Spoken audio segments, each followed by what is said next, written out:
Birds of Prey, issue 6, Legacy 204, by my count anyway. Kelly Thompson writing with Leonardo Romero back on the art, which is very nice to see. It's the end of the first arc here. The first half of the book is very much kind of dealing with this this threat. This was it Megara? Yep. Yep. And it kind of boils down to this MacGuffin that Meridian, aka Maps, gave to the birds. And they grab Dinah, and Dinah's like, "What the hell are you doing?" Because they're like, "Why are you killing Sin?" Because she's now like, bonded with Meridian. Megara, yeah. Sorry. Meridian and Megara. It's really annoying that those two words are so similar, because even as I was reading this, I was swapping them in my head. Gotcha. Anyway, so they're like, "Hey, we've got this magical urn, right? We're going to open it. It's going to suck in Meg. Just call her Meg. Meg? Yeah. Megara? Yeah, okay. Yeah. They're going to suck in Megara, and like, we don't really know what it'll do to Sin because she's bonded with her, but it's maybe it'll weaken her enough that Sin can kind of push her away, so it's the best choice we really have. So we get a lot of big fancy art here from Romero with all the beams of light coming out of the urn and the swirling vines of Megara kind of swooshing into it. And there's a really nice moment actually where, there's a big 2-page spread where you see them all holding it, but one of the fun moments is Dinah jumps in. That's not Dinah, sorry. Diana, Wonder Woman jumps in to help her hold the urn because it's becoming too strong. She jumps in to help Barda grab hold of it. And it's basically like, hey, because Megara's been sucked into this urn, her influence and control over all the Amazons is all fallen down. So they're all coming back too. So Diana jumps in to help out, which is a really nice moment because it's her and Barda, and it feels like, two... It's a massive team up, right? It's two badasses. Yeah, it's two big badasses teaming up. So, good fist pump moment. Big 2-page layout with all the vines sort of separating it and all the characters kind of trying to hold on to the urn and whatnot. But the result is that as they're being sucked in, and Megara's like, hey, if I go in there, you go in there with me, you're going to be trapped until someone lets us out, like Rita Repulsa. That was the first thing I thought of. So... After 10,000 years, I'm free. So Sin and Megara actually make a deal where, because Sin's got the lasso, right, and she's got it wrapped around Megara, whatever she says is honest. So they make a deal that Sin will remain in control and Megara just gets to be in there too. So they've kind of set up a... Who compares to? I want to say Raven, but maybe not quite Raven, but certainly... Yeah. This idea of that it's Sin, but she's got this sort of demonic force in her that she can sort of call upon as an ally. That is, and that's all Megara wanted too, right? Was to be free of the Themyscira, right? She just went about it kind of the wrong way. I mean, I'm sure she wanted to be in control initially, but she's realizing that her choices are a bit more limited now. yeah. But so at the end of the day, like, she does make this deal because it suits her as well. Yeah, and I like that it comes down for, as much as I love the action and stuff in this, I like that it comes down to a conversation. Oh yeah, for sure. I like that a lot too. And everyone's all hugs at the end.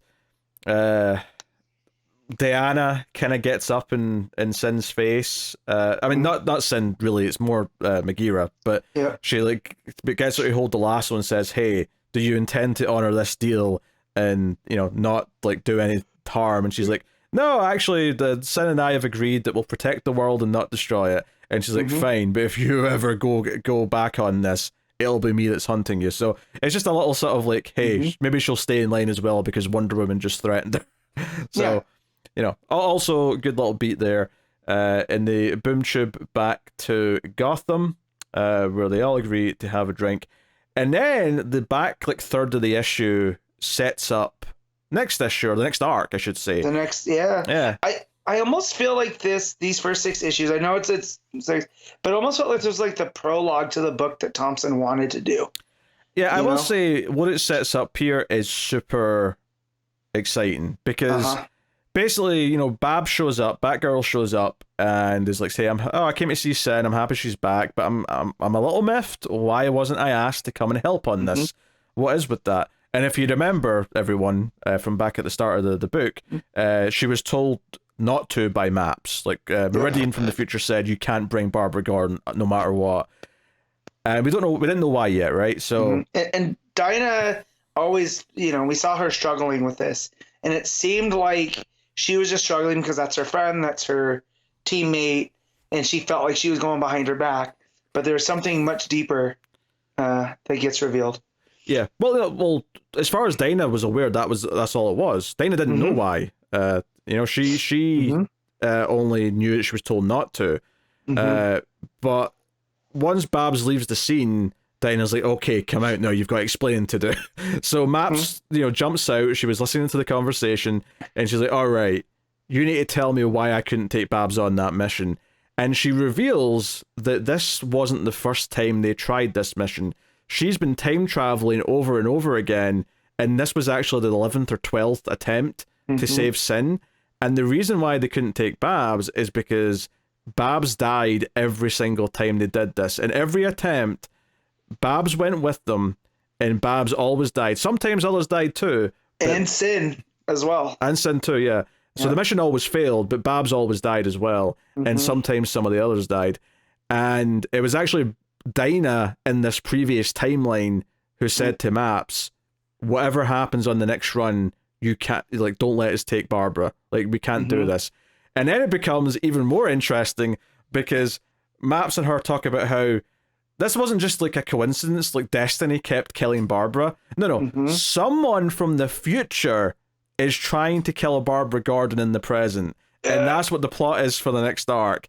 And I think what I loved about this is that Map even explains, like, you're not meant to mess with time. You're not meant to go back and try and alter things. The only reason why she's doing it is she's effectively acting like a time cop because someone else from the future is trying to alter history, and she's here to stop it. And I'm like, Kelly Thompson, you crazy bitch, you're speaking to me on so many levels right now. So I read this today, and when I got to that part, I went, oh my god, Pete's getting Birds of Prey plus Terminator. But Birds of Prey, Terminator, Time Cop. And here's the thing, like, I have enjoyed this first arc. It was a great little intro. It was nice having the team bounce off of each other. But, Sin, like, I appreciate that I care about her because Dinah cares about her, right? Right. But I care about Barbara Gordon. Babs is a whole different thing. If she's the one in trouble, all of a sudden the stakes feel way higher for this next arc. Yeah. So there's that great page where Dinah, like, uses this device that Maps gives her, and it shows her basically all the images of Babs dying around the page.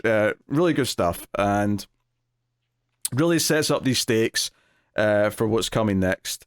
And so I also love, because one of the big things that when this book got announced and Barbara wasn't in it, people kept going at Kelly Thompson. And Kelly's like, would you guys just please read the first arc? Please. And, I was always fine because I trust Kelly Thompson. And, is it Birds of Prey without Oracle or Barbara Gordon? That's a question that gets asked. And so here, to bake this in, that there's someone from the future trying to kill Barbara Gordon. And now it ties her back into Birds of Prey, even if she's not in the book, right? This next arc is very central to her, Yeah, no, I mean, this instantly makes her like the central figure that everything's revolving around, and the stakes that people are trying to, save. So I suspect she will be in the next arc somewhat, even if she's not on the team actively investigating the thing.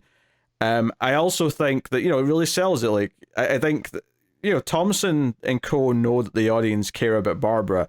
So the moment after Maps gives this speech, which she even points out, I've given this speech a bunch of times because every time I go back in time again, I have to explain this to you. Dinah is sitting there, just says, no one's killing Barbara Gordon on our effing watch. Like the censor, obviously, because it's a DC comic, but it's a really good moment. And I think, just to top all this off, the little icing on the cake, the chef's kiss of the whole thing, is the final page when Maps leaves, Cassandra Cain walks out, and it's like, just like before, it's like, oh, you were listening to everything, like, yeah. And interestingly, Dinah refers to Batman as her father. At least I assume she meant Batman when she said you were your daughter's father. Well, I mean, Cain is her dad, right? and he's kind of an assassin type too.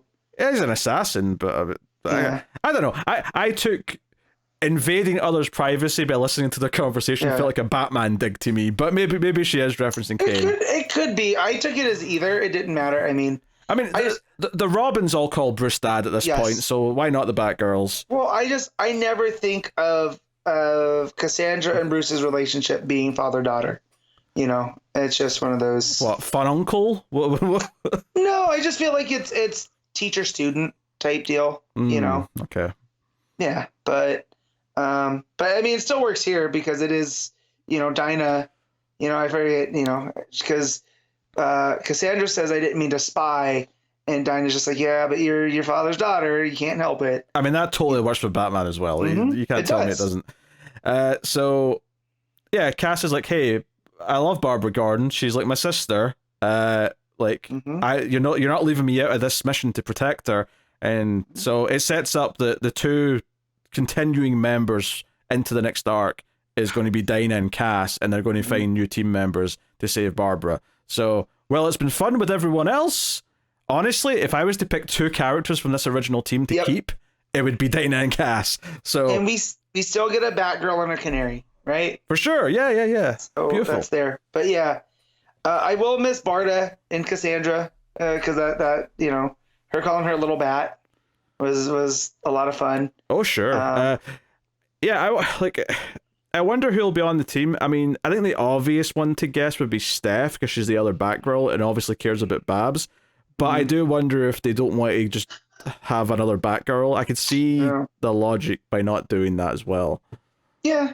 I'm wondering if Dinah will go to, you know, like a Titans character, like obviously not Dick, but maybe someone that she's been interacting with in the Donna or in that run. Yeah. Starfire did a heavy hitter, I suppose, yeah. Yeah, you know. So just the idea of a rotating cast throughout this book too, which means like in a, you know, let's say this goes another couple arcs, because nothing's ever certain anymore with comics, right? And we can get Barda returning, you know, constantly working. I mean, this is not a great metric to go on by any means, but it has been doing well on the rankings on Comixology, if nothing else. But you know, is that enough to keep it going for a long ongoing? I mean, I hope so, but I mean, obviously, so many books only get to about 18 issues these days before they call it. But no, I like this a lot. Like, I enjoyed the ending to the first arc, but it does kind of feel like, oh, the first arc was a fun kind of like get the team together, get used to the banter between the characters. But yeah, this second arc that they've set up here is like so my jam. It's my jam because of the concept, but it's also more exciting because the person they're trying to protect and save is someone that we actually all really give a shit about. Like, I'm sure there's some Sin fans out there. I'm sure you exist, but let's face it, there's a lot more Barbara Gordon fans. Doesn't move the needle, if you will. The first half of this, I was like, okay, this is fine. This is a competent way to end it. But once we got to this like little epilogue with Meridian / Maps and all that stuff revealed, it really kicked it back in. Yeah. You know, and I'm fully not that I wasn't invested, but I'm even more invested now because, like you said, I care about Barbara Gordon. To be fair, you know, I did love, you know, Wonder Woman coming in to help Barda. I love the deal that Sin makes with Meridian because it feels like that's setting up an interesting new status quo where whenever Sin shows up again, it's like, hey, she's got this like demonic force also in her, helping her as like a sort of buddy almost. Yeah, that's an interesting thing to set up and gives Sin kind of a gimmick for herself. Yeah, you said kind of like you said kind of like Raven, but it's actually kind of closer to like Venom, right? Oh yeah, okay, but yeah, Venom's not a bad comparison. Yeah, you know, I just had a thought because of that reveal when she goes to talk to Diana and she kind of has the Megara vines coming off of her, almost creating like a costume. And I was like, oh, that's kind of Venom-esque. Okay, I can see the Venom, especially the interpretations where it's like the movie, it's more of a friendly kind of thing. The Lethal Protector era of Venom. So, really, really liked everything that's set up and enjoyed a good bit of the first half as well. But this new arc does sound fantastic. So, I mean, as far as the art, of course, Romero, we've praised a lot on the issues that he's done. Obviously, it's very consistent with that. I think, I enjoy the creativity of all the stuff with Madeira. Sometimes I get a little bit tired of just lots and lots of wavy stuff, though. So, there was always a risk of that. There wasn't too much of it in this issue, but just in general, it's kind of something that I'm wary of. But, what Romero does that's smart, too, is you can follow the action, like, even with the waviness, and you never get lost on the page. You're never, exactly what you're looking at and what order to read. So that's also the letterer and stuff too. But this compositions, like I'm looking at the double page where they put Madeira into the urn. Yeah. And like this is a very busy page, but I know exactly what's going on in the story. Yeah. Just from a glance. It's creating the feeling of like everything's like happening. Like chaos is like everything's whooshing into the urn. So the page is designed to give you the sense of all this motion and all this craziness. And it works. But in a weird way, the more somber, quiet stuff on the rooftop in the last like 5 or 6 pages, I ended up liking even more because it was a bit more just like we have to just like sell the emotion and the impact of what Dinah's hearing about Babs. Yeah.